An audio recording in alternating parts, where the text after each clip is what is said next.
Store for you. Cavs and Knicks in the world's most famous arena last night. And this game was absolutely one-sided for three quarters and company. It was 9 minutes to go in the fourth. The Cavs are up by 14, and they're going to keep adding to that lead.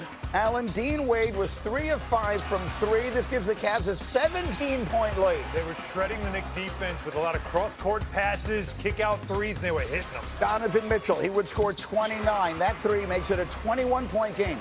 At one point, the lead would be 22.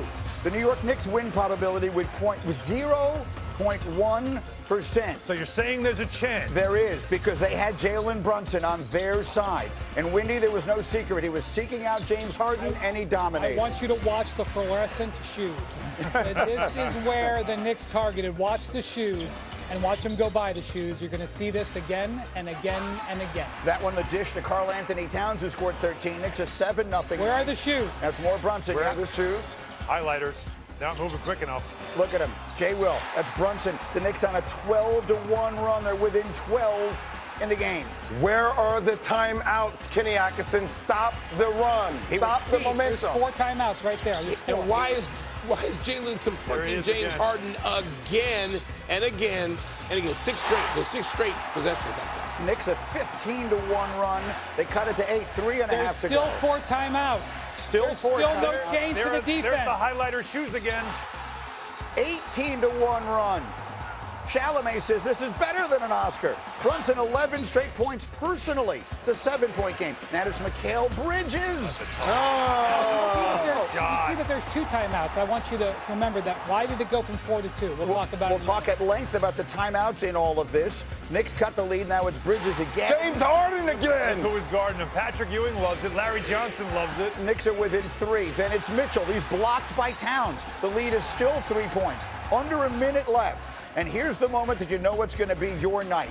Landry Shamet with the shooter's bounce. Oh! He was 3 of 3 from 3. None bigger than that. Knicks a 28-6 run. They tie the game at 99. So where do the Cavaliers go? It was a tough night for James Harden, but Michael Wilbon, he could have been the hero. This could have been the game winner. Why is the ball? Not after May 1st. Why does he have it? And why is Donovan Mitchell a decoy for like the last 8 minutes of the game? He made that one good. He makes the shot, though, and so he's got a chance to be the hero. It's a 2-point lead, but the Knicks are going to come back. Look how tough this shot is from over Harden. We're tied at 101. Final second. This is the one again.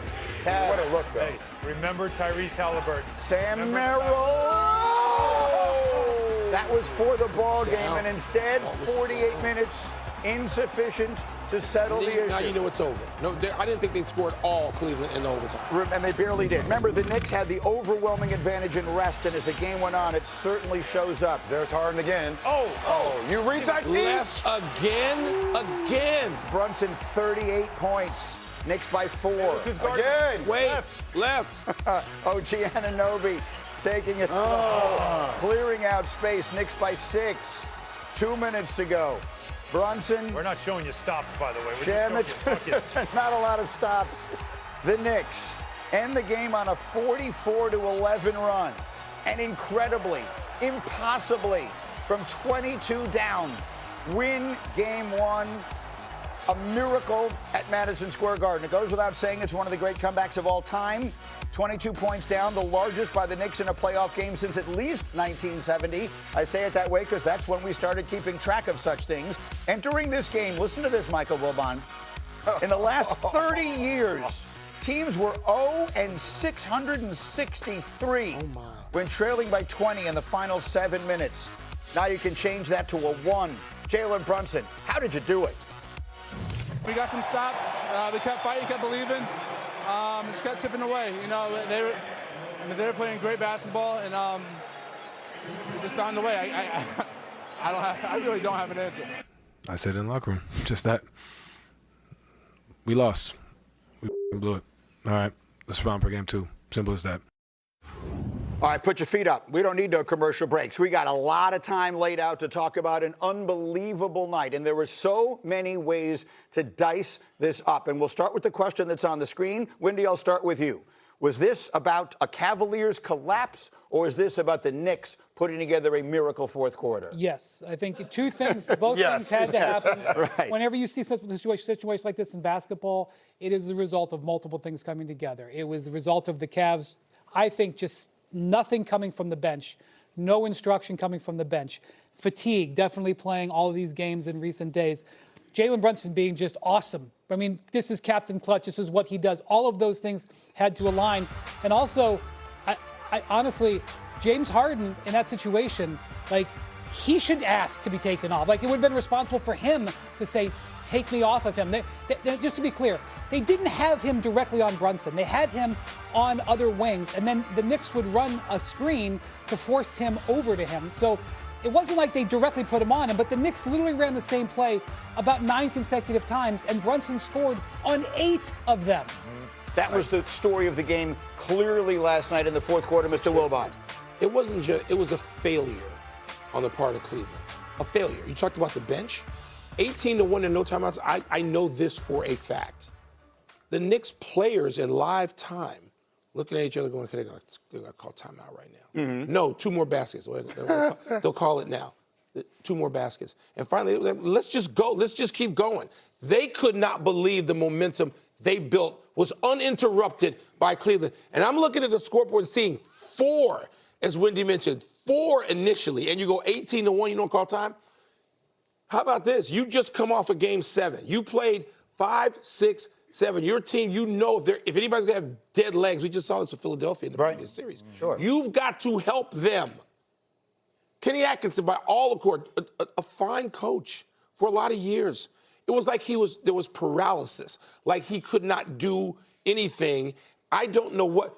The Harden thing is really unbelievable. I had a couple of players say to me, because I called people last night, and during this, and they're all watching it, and people were like, 10 years ago, you wouldn't leave James Harden on Brunson or whoever the equivalent of Brunson was in that time. 10 years ago, at his athletic best. And now you're going to leave? The Knicks dictated that confrontation time after time after time, and they did nothing.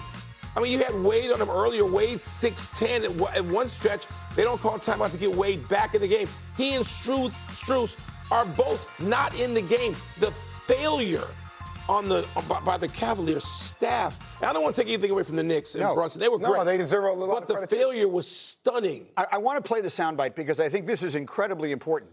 So Kenny Atkinson is asked after the game. For those of you who may have turned it off at the beginning of the fourth quarter, said this thing is over.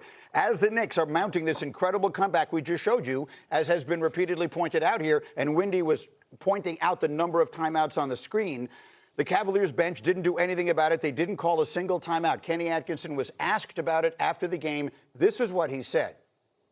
Yeah, I like to hold my timeouts. I mean, I didn't want to have one timeout at the end of the game. 1 or 2 point game, I try to hold them, Okay, this is a terrible answer. I mean, this is an absolutely terrible answer. Wendy, can you just explain the rule so that everyone understands that actually makes no sense? Okay, so in a vacuum, what he's saying is I want to have 2 timeouts so that I can call one if I need it, and I have 1 to use for challenge. But you get 4. You have 4. When you get to 3 minutes, 2 of them get taken away. That's why you hear the concept of the use it or lose it timeout. You have to use 2 by the 3-minute mark or you lose them. They didn't use them. And Jay, why do you call a timeout? Why do you call a timeout? To stop a run, to stop momentum. So you can sub, so that you can change your defensive strategy, and so that their offense was, we didn't show, but their offense was dying on the vine out there too. So you can draw up a play. Jalen Brunson had 5 fouls for the majority of the fourth quarter. They didn't target him. Never did. Never went at him. I mean, there was cognitive arrest on the Cavs bench. Can we just call this what it is, still having 2 timeouts. Go. I will say it because I feel it. It was the last 15 minutes of the game feel like coaching malpractice. It really does. And everybody this morning is going to talk about this being a choke job. I won't, honestly, because I felt like the last 15 minutes was one of the greatest exposure events I've seen in a long time. And look, they were auditing, if you talk about auditing Kenny Atkinson and his coaching pedigree, then the account was overdrawn. It was overdrawn. And malpractice, I can go through a variety, not only not using timeouts, they were targeting Cat, not targeting Jalen Brunson. We talked about James Harden being on the court. Yeah, James Harden can remove himself, but we're crazy as players. We're not going to remove ourselves. The guy who is controlling the schemes and the strategy is your job to see that we are getting targeted each and every possession. You should do that.